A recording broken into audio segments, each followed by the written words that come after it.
علیکم برادران. امروز سفر داریم، سفری دور دراز داریم. حالا نمیگم کدام طرف رفته ایستم. کیفی ما همه ارتیزا دروش ساز کار نمیکنم. برای ما قلجوک دودا میریم. این مردم داریم. ما اینجاش بریم. بودین محمد فریدون خاطی. رادوی رقم 53. رادوی پیکا. هم خیلی برادر عزیز.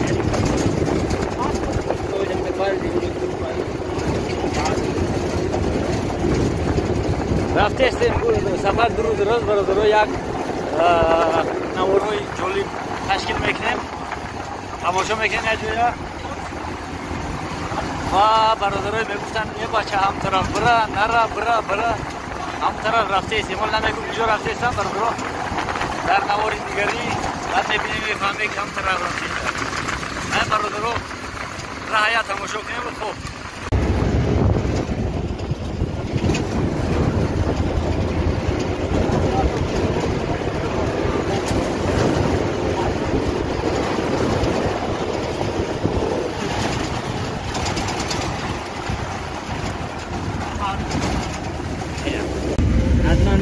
بچه‌های عزیز در درون 53 رفته استیم.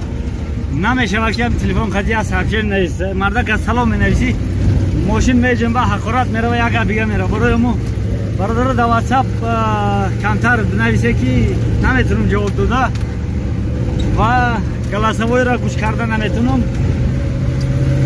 آواز موزیک بلند، موزیک ماشین بلنده برای ما نمیتونم شنویده. اگر شما گپای مرا بشنوید باشه خیلی خوب.